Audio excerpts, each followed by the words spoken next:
Ibihe byiza cyane kuri mwe mwese mwakoze subscribe hano kuri Rio Vibe nk'ibisanzwe nge nitwa Eric wacu tugiye kurebera hamwe ku bintu bita birindwi bishingirwaho kugira ngo twemeze neza ko bita Cardinal Antoine Kambanda aza kuba yaza gusimbura Papa Francis uheruka kwitaba Imana ku itariki 21 z'ukwezi kwa kane umwaka 2025 akaba azashyingurwa ku itariki 26 z'ukwezi kwa kane umwaka 2025. Rero amatora yo kugira ngo tumenye uzasimbura yo kugira ngo tumenye uzasimbura Papa Francis uheruka kwitaba Imana azatangira ku itariki 6 z'ukwezi kwa gatanu umwaka 2025 arangire ku itariki 12 z'ukwezi kwa gatanu umwaka 2025. Urumva ko ari iminsi 6 gusa tuzaba twarangije kumenya imyanzuro yavuye mu nama cyangwa se yavuye mu matora abera aho cyangwa se mu matora yitwa Conclave.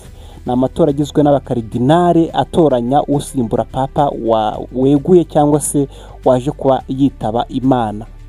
Rero tujye kurebera hamwe ibyo bintu birindwi gusa byemeza cyangwa se biza kwemeza abantu bose batari bemera ko bishoboka ko Cardinal Antoine Kambanda yaza kuba ari we usimbura Papa Francis uheruka kwitaba Imana. Tudatinze rero reka dutangire turebere hamwe ibyo bintu bishobora kuza gutuma mu Rwanda ndetse no muri Afrika tugira papa wa mbere w'umwirabura uturuka kuri uyu mubumbe cyangwa uturuka kuri uyu mugabane dutuyeho cyane cyane mu gihugu cyacu cy'u Rwanda.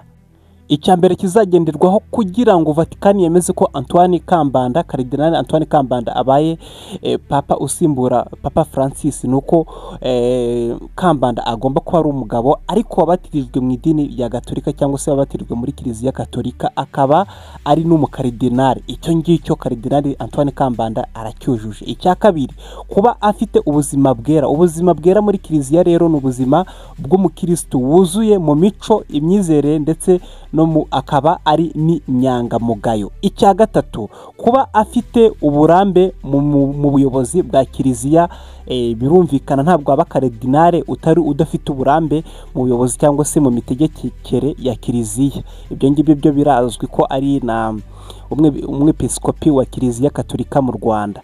Icya kane agomba kuba imyaka ishingirwaho cyangwa se imyaka igenderwaho kugira ngo umuntu aze kuba yaba Cardinal ni imyaka iri hagati ya myaka 60 ndetse n'imyaka 80. Ibi ngibi iki ngiki Cardinal Antoine Kambanda ntabwo cyamugonga kubera ko murabizi neza ko yavutse mu mwaka 1958 yavukiye Nyamata.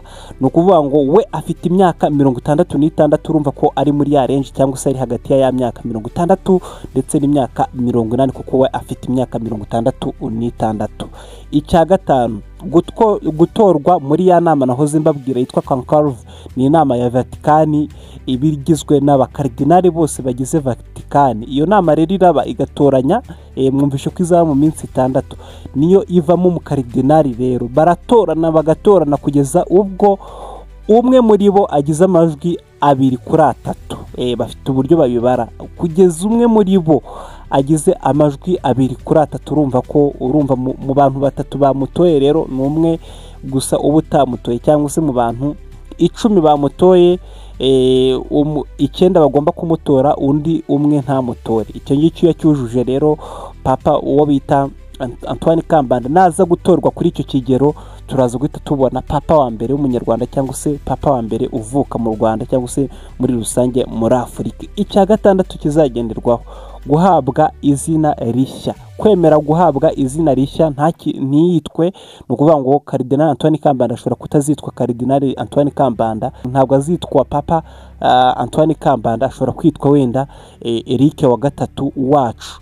Birumvikana urwo n'urugero mbahaye nkuko mwagiye mubona ba Papa Francis wa kangahe, mwagiye mubona John wa kangahe, mubona ba Papa Paulo wa kangahe. Ibintu nk'ibyo ngibyo nyine ashobora nawe kuzitwa wenda Eric wacu wa kane cyangwa se sinzi icyo bagenderaho nyine babita amazina mashya atari amazina biswe n'ababyeyi babo. Icya karindwi kuba azwi ku isi. Muraza kumbwira icyamugonga rero kuba azwi ku isi, afite byinshi azwiho hirya no hino ku isi cyangwa se uruhare runini yagiye agira mu miyoborere ndetse no mu mitegekere ya Kiliziya hirya no hino ku isi. Muri Gaza bamuzi, muri Ethiopia bamuzi, muri Ghana bamuzi, Afrika y'Epfo bamuzi, azwi hirya no hino ku isi. Ibyo rero nibyo bigenderwaho, nibyo bintu birindwi bigenderwaho by'ingenzi kugira ngo umuntu aze kuba yagira gute, yatorerwa kuba yaza gutorwa kugira ngo abe papa. Ibyo kuvuga ngo ubwoko, ngo ni umunyafurika, ngo ni umwirabura cyangwa se ni umunyamerika, ibyo ngibyo ntabwo birimo. Birumvikana neza ko dushobora kuza kwisanga uwo bita Karidinali Antoine Kambanda atowe. Ariko ngewe aka ka karindwi ko kubazwi ku isi hose, aka ngaka gashobora kumugonga kabisa, kuko simbizi neza nimba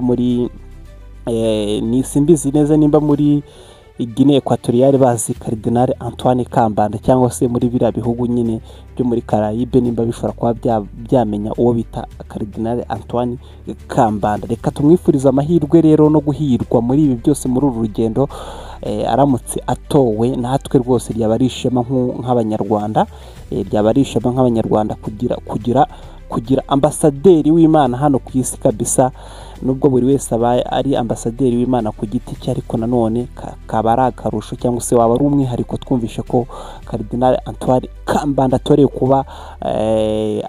kuba yaba umusimbura wa Papa Francis uheruka kwitaba Imana. Hano ni kuri Rio Vibe, bibaye ari ubwa mbere ugeze hano hantu, ni byiza ko wahita ukora subscribe, kwanda kuri ako kabuto kanditseho subscribe. Ndabizi neza ko ukiri umuntu mwiza, uracyari n'umusirimu kabisa.